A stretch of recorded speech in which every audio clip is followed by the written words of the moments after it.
இப்போ ஸ்பாங்கிற போர்வையில் பாலியல் தொழில் நடக்குதானா? நடக்குதுடா, இல்லைன்னு சொல்லலை. முழு ஆடை நிர்வாணப்படுத்தப்பட்ட நிலையில் ஆணோ பெண்ணோ இருக்கக்கூடாது. அதாவது ஒரு அறையில் ஒரு ஆணும் பெண்ணும் இருக்கலாம். அவங்க கணவன் மனைவியாக இருக்க வேண்டும் என்ற அவசியம் கிடையாது. ஒரு லேடிகிட்ட பேசுகிறதுக்கான ஆப் எல்லாமே வந்திருக்கு. ஆனால் 1/2 மணி நேரம் பேசுகிறதுக்கு எவ்வளோ சார்ஜு? ஸ்பாரில் இப்போ எல்லாமே போர்டு வச்சு யூனிசெக்ஸ் பார்லர்னு போர்டு வச்சே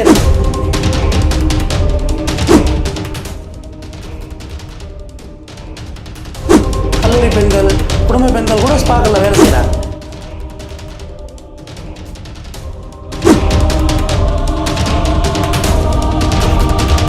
இதை பொறுத்தவரையும் பிரெயின் வாஷ் பண்ணி உங்களை மிஸ்யூஸ்லாம் பண்ண முடியாது. ஒன்றும் பச்சை குழந்தைங்க கிடையாது, வாயில் வச்சா வரல வச்சா கிடைக்க தெரியாது.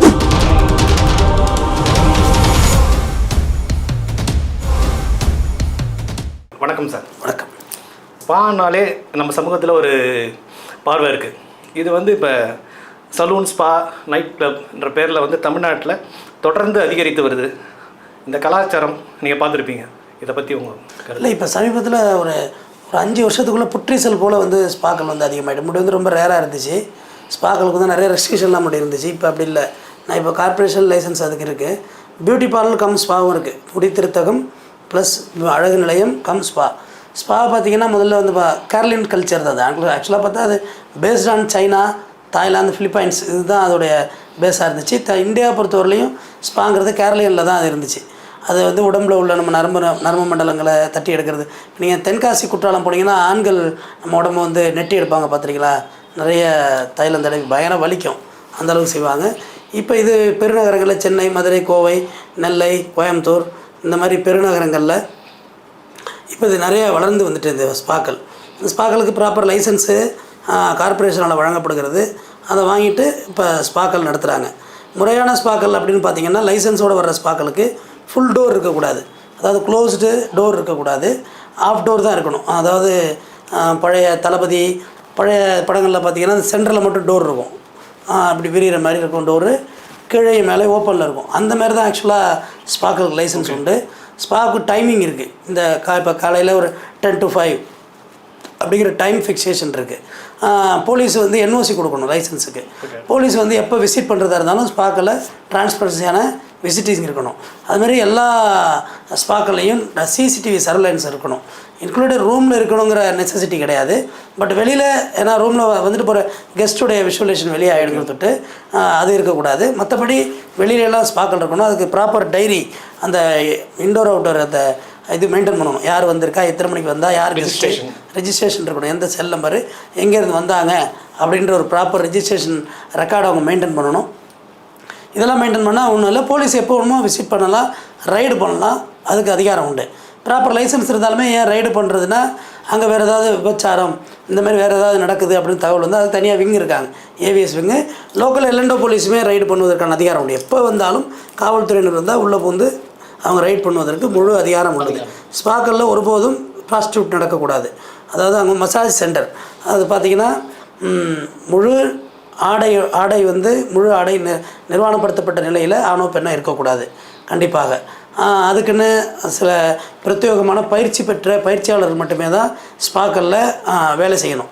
ஆயுர்வேதிக் மசாஜ் அண்ட் தாய் ட்ரீட்மெண்ட் என்ற மருத்துவ ரீதியான பெயரில் நடத்தப்படுவதற்கு என்ன கட்டுப்பாடு இருக்குது? இல்லை, இப்போ ஆயுர்வேதிக் மசாஜுங்கிறது பார்த்திங்கன்னா இப்போ அதை கேரளின் ஸ்டைலில் உள்ளது ஆயுர்வேதிக் மசாஜ். அது உங்களுக்கு அதுக்கான அந்த லோஷன் அதெல்லாம் போட்டு உங்களுக்கு நெங்கி கழுத்தை நெட்டி எடுக்கிறது, உங்களை ஃபுல்லாக உங்களுக்கு வாஷ் பண்ணுறது, நகத்தை க்ளீன் பண்ணுறதுலேருந்து இந்த மீன்லாம் காலை விட்டு கடிக்க விடுறது, இதெல்லாம் தாய் மசாஜில் வந்துடும். எல்லாமே A to Z அதில் உண்டு. உங்களை ஹெட் மசாஜ் தனித்தனியாக இருக்குது. இது எல்லாமே இல்லீகல் நான் சொல்ல வரல, பட் லீகலைஸ் தான். ஆனால் அதில் சில ஸ்பாக்கள் இல்லீகல் நடக்குதுங்கிறது காவல்துறை வட்டாரங்கள் சொல்லப்படுகிறது. இதில் வரும் பெரிய வருமானம் காரணமாக பெரிய நிறுவனங்களும் ஈடுபடுவது என்பது தவிர்க்க முடியாத என்ற இடத்துக்கு போகுதா இந்த தொழில்? நிச்சயமாக. இப்போ ஜஸ்டைல எல்லாம் கால் பண்ணாலே இப்போ நீங்கள் அடித்து கேட்டிங்கன்னா 100 நம்பர் கொடுப்பாங்க ஜஸ்டைல. அப்புறம் ஒரு 1/4 மணி நேரம் வெயிட் பண்ணிங்கன்னா ஸ்பாக்கல்லேருந்து உங்களுக்கு கால் வரும். இந்த மாதிரி எங்கள்கிட்ட இந்தந்த ஃபெசிலிட்டிஸ் இருக்குது, இந்தந்த சர்வீஸ் நாங்கள் பண்ணுறோம் அப்படின்னு ஸ்பாக்கல்லேருந்து உங்களுக்கு கால் வரும்.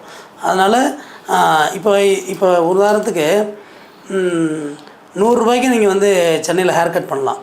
ஓகே. 2000 ரூபாய்க்கு ஹேர் கட் பண்ணுற இடமும் இருக்குது, சென்னையிலே இருக்குது. அதனால் நம்ம எல்லாமே இப்போ காஸ்ட்லியாக போக போக போக இது ஒரு அத்தியாவசியமான ஒரு தொழிலாக இப்போ மாறிட்டு. இப்போ ரிலாக்ஸேஷனுக்கு முன்னாடி வந்து ட்ரிங்க்ஸ் பண்ணுறது, சினிமா பார்க்குறது, ரெக்ரேஷன் போகிறது மாதிரி, சீட்டாடுறது, அது மாதிரி இப்போ ஸ்பாக்களும் ஒரு நம்மளுடைய பொழுதுபோக்கு அம்சமாக மாறி வருகிறது தான் உண்மை. இதுலேயே ஃபேமிலி ஸ்பான்னு டெவலப் ஆகிட்டு இருக்குது. ஃபேமிலி ஸ்பா இப்போ ரன் ஆகிட்டு வருது, குடும்பமாகவே போகிறாங்க. அதான் சொல்கிறேன், அதில் முழு இல்லீகல் நடக்கிறது இல்லைங்கிறது என்னோட கருத்து. ஏதோ ஒரு 100-10 ஸ்பாக்கள் வருதுன்னா நீங்கள் சொல்கிற மாதிரி விபச்சாரம் இந்த மாதிரியான விஷயங்கள் நடக்கலாம். அது மாட்டிக்கிட்டு தான் இருக்காங்க, ரைடுகளில் மாட்டிக்கிட்டு தான் இருக்காங்க. இப்போ ஸ்பா என்ற பெயரில் பாலியல் குற்றங்கள் நடக்கிறது என்று அடிக்கடி கேள்விப்படுறோம். ரைட், அது நடக்குது, இல்லைன்னா சொல்கிறதுக்கு இல்லை. ஒரு 100 ஸ்பா இருக்குன்னா ஒரு 10 ஸ்பாக்களில் அந்த மாதிரி பிரச்சனைகள் இருக்க தான் செய்யுது. போலீஸ் ரைட் பண்ணிக்கிட்டு தான் இருக்காங்க. இப்போ லிவிங் டுகெதர் அப்படின்னு சொல்லி இப்போ சுப்ரீம் கோர்ட்டில் உள்ள ஆர்டர் கொடுத்தாங்க இல்லையா? அதாவது ஒரு அறையில் ஒரு ஆணும் பெண்ணும் இருக்கலாம். அவங்க கணவன் மனைவியாக இருக்க வேண்டும் என்ற அவசியம் கிடையாது, நண்பர்களாக கூட இருக்கலாம். அதுக்கு பிறகு போலீஸோட ரைடு நிறையா குறைஞ்சிருக்கு. ஏன்னா போய் கேட்டால் அது இந்த ஆன்சர் தான் பண்ணுவாங்க. பியூர் ப்ராஸ்டியூட்னு தெரிஞ்சால் மட்டும் தான் வழக்கு பதிவு பண்ண முடியும். அந்த கேங் நடத்துகிறது தான் அரெஸ்ட் பண்ண முடியும்.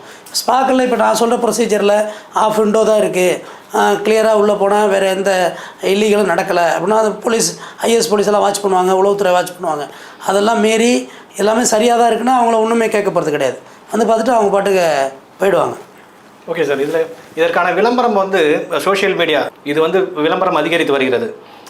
ஃபீமேல் டு மேல் பாடி மசாஜ், மேல் டு ஃபீமேல் பாடி மசாஜ், இதோட மார்க்கெட்டிங் ஸ்ட்ராட்டஜி நீங்கள் எப்படி பார்க்குறீங்க? இல்லை, எல்லாமே விஞ்ஞானம் வளர்ந்து வருதுங்கிறது பார்க்கணும்ல. விஞ்ஞான வளர்ச்சியில் எல்லாமே வந்துருக்காங்க. ஒரு லேடிகிட்ட பேசுகிறதுக்கான ஆப் எல்லாமே வந்திருக்கு.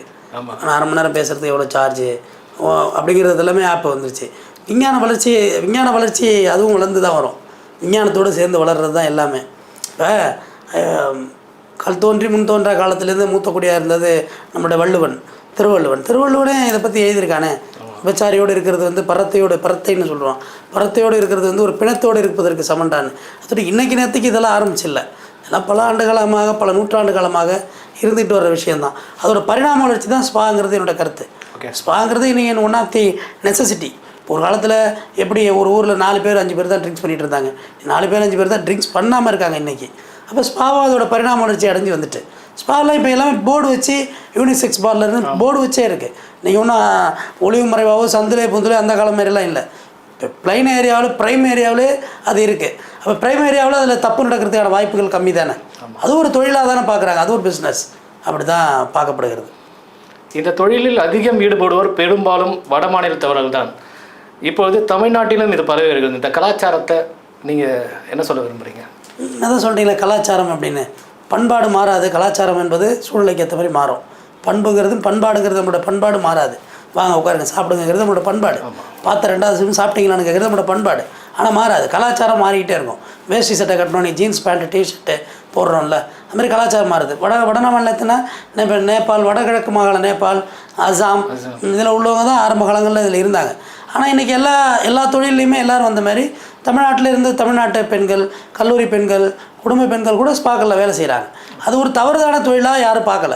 லீகலைஸ்டான ஒரு பியூட்டி பார்லர் பிஸ்னஸ் பார்க்குற அளவுக்கு தான் ஸ்பாக்கில் பார்க்குறாங்க. இதை பொறுத்தவரையும் பிரெயின் வாஷ் பண்ணி உங்களை மிஸ்யூஸ்லாம் பண்ண முடியாது. ஒன்றும் பச்சை குழந்தைங்க கிடையாது, வாயில் வச்சா விரல வச்சா கிடைக்க தெரியாதுன்னு. உங்களை என்ன தொழிலுக்கு கூட்டு போகிறாங்கிறது தெரியும். உங்களை மிஸ்யூஸ் பண்ணி அவங்க அடுத்த நாள் போலீஸ் ஸ்டேஷனில் போய் உட்காந்தாங்கன்னா டோட்டல் ஸ்பாவும் க்ளோஸ் ஆகிடும். ப்ளஸ் எல்லாருமே ரிமாண்டு தான் போகணும். ஒரு பொண்ணு போய்ட்டு கம்ப்ளைண்ட் அடிக்கிறாங்கன்னு வச்சுங்க, இந்த மாதிரி என்னை வந்து இங்கே செக்ஷுவல் அப்யூஸ் பண்ணிட்டாங்க, ஆனால் நான் போனது வந்து பாடி மசாஜுக்கு தான் போனேன். எல்லோரும் அதை வேலையும் செய்ய முடியாது. அதுக்கு சில கோச்சிங்லாம் இருக்குது, கோர்ஸே இருக்குங்க. 6 மாத கோர்ஸு, 3 மாத கோர்ஸு, 1 மந்த் கோர்ஸே இருக்குது. ஆன்லைனில் தட்டி பாருங்கள், நெட்டில் தட்டி பாருங்கள். 1000 கோச்சிங் சென்டர் இருக்குது ஆன்லைனில். அதோட்டு அவங்கள கொண்டு போய் மிஸ்யூஸ் பண்ணிட்டாங்கன்னா கம்ப்ளைண்ட் கொடுத்தா எல்லாருமே ரிமாண்ட் ஆகிடுவாங்க. ஈவன் அதில் யார் ஈடுபட்ட அவனே மாட்டிப்பான்.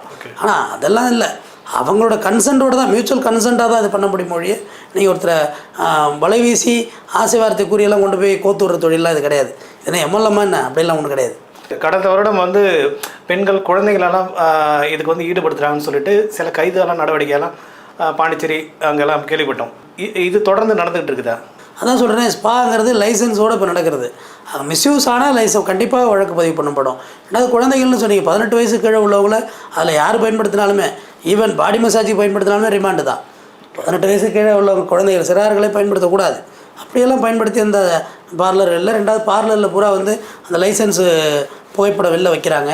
உள்ளே யார் அந்த பார்லரில் ஈடுபடுறாங்கிறவங்களோட முகவரி இருக்குது, அவங்களோட டேட்டா இருக்குது, அவங்க கான்டாக்ட் நம்பர் இருக்குது. போலீஸ் கூப்பிட்டு கேட்டுருவாங்கல்ல இந்த மாதிரி உங்களை எதுவும் மிஸ்யூஸ் பண்ணுறாங்களான்னு. அதுட்டு அப்படியே இருக்கிறதுக்கான வாய்ப்புகள் எனக்கு தெரியல. இருந்தால் வழக்கு பதிவு செய்யணும், கட்டாயமாக செய்யணும். இப்போ ஸ்பாங்கிற போர்வையில் பாலியல் தொழில் நடக்குதானா? நடக்குதுடா, இல்லைன்னு சொல்லலை. அது ஒரு 100க்கு 10 பார்லர் அது மாதிரி இருக்கலாம். ஆனால் அது இடம் கண்டுபிடித்து வழக்கு பதிவு பண்ணிட்டு தான் இருக்காங்க. ஆனால் மெஜாரிட்டி இப்போ அது ஒரு லீகலைஸ்டான பிஸ்னஸ் ஆகிட்டு. ஸ்பாங்கிறது ஒரு லீகலைஸ்டு தொழிலாக கிட்டத்தட்ட வந்துட்டு, அது ஒன்றும் சட்டத்துக்கு முன்னா இல்லை. தவறு நடந்து அங்கே பாலியல் ஸ்பாக்களில் எக்காரணத்தை ப்ராஸ்டியூட் நடக்கக்கூடாது. அப்படி நடந்தால் கட்டாயம் வழக்கு பதிவு செய்வது வந்து காவல்துறையோட கடமை.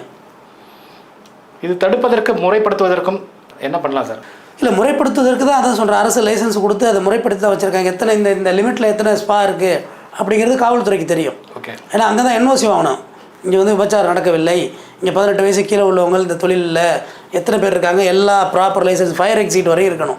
எல்லாமே இருக்குது. ஏன்னா திடீர்னு ஃபயர் ஆகிட்டா என்ன பண்ணுறது, ஃபயர் எக்ஸிட் வரையும் இருக்கணும் அப்படிங்கிற முறையெல்லாம் இருக்குது. அங்கே உள்ள நீச்சல் குளம், சின்ன நீச்சல் தொட்டி இருக்குல்ல, அதில் இருந்து கரண்ட் எதுவும் பாஸ் ஆகிடக்கூடாது. அவ்வளோ அத்தனை இடத்துல போய் நீங்கள் சர்டிஃபிகேட் வாங்கிட்டு வரணும். முறைப்படி பார்த்தா ஃபயர் சர்வீஸ் வரையும் நீங்கள் வாங்கிட்டு வரணும். ஹெல்த் லைசன்ஸும் என்னங்க? ஹெல்த் லைசன்ஸும் வாங்கணும். ஆமாம், கண்டிப்பாக ஹெல்த் லைசன்ஸ் ரொம்ப முக்கியம். நோயாளிகளை நீங்கள் வந்து கொண்டு போய் ஸ்ப்ரெட்டட் டிசீஸ்லாம் எவ்வளோ இருக்குது. அதனால் அப்படியெல்லாம் இல்லை, முறைப்படுத்தி தான் இருக்குது அரசு. அதாவது எல்லா துறைகளிலும் சில தவறுகள் நடந்துக்கிட்டு தான் இருக்குது. அது நம்ம மறுக்கிறதுக்கு இல்லை. அதை அரசு முறைப்படுத்துவதற்கு என்னென்ன முனைப்பு செய்யணுமோ எல்லா முனைப்பையும் அரசு செய்யுது. தவறு செய்கிறவங்க தவறு செஞ்சுக்கிட்டு தான் இருக்காங்க. ஸ்பா வந்து மருத்துவ ரீதியாக பயன்படுத்துகிற வரைக்கும் எந்த பிரச்சனையும் கிடையாது. இதுவே வந்து எல்லை மீறினா அதுக்கான தண்டனை அனுபவிக்கிறோம். கண்டிப்பாக மருத்துவர்கள் இருக்கிறாங்க, போலி மருத்துவர்களும் இருக்க தானே செய்கிறாங்க. எம்பிபிஎஸ் படிச்சுட்டு டாக்டருக்கு படிக்கிற மருத்துவம் முறையாக படிச்சுட்டு வந்து வைத்தியம் பண்ணுற மருத்துவர்கள் இருக்காங்க. மருத்துவமே படிக்காதவங்களும் மருத்துவ வேலை பார்த்துட்டு அப்போக்கப்போ போலி மருத்துவர்கள் கைது செய்யப்பட்டு கூட தானே இருக்கிறாங்க. இல்லைன்னு சொல்கிறதுக்கு இல்லை. இன்னும் சொல்ல போனால் இன்ஃபேக்ட் மக்கள் வந்து எம்பிபிஎஸ் படித்தவங்கள்ட்ட போனால் சரியாக மாட்டுது உடம்பு, அந்த அவர்கிட்ட போய் 2 ஊசி போட்டால் சரியாயிடுங்கிற மனநிலைக்கு வந்துட்டாங்க. அவங்க என்ன டோஸ் போடுறாங்க, நமக்கு வந்திருக்குது என்ன ஃபீவரு, எந்த டயக்னஸும் அவங்கள்ட்ட கிடையாது. ஆனால் எம்பிபிஎஸ் படித்தவங்களுக்கு தெரியும், உங்களை பார்த்தாலே சொல்லிடுவாங்க உங்களுக்கு என்ன மாதிரி டிசீஸ் வந்திருக்குன்னு. ஆனால் அதை நம்பி போகிறவங்களும் இருக்க தானே செய்கிறாங்க. ஆனால் எல்லா துறையிலையும் முறைகேடு இருக்குது.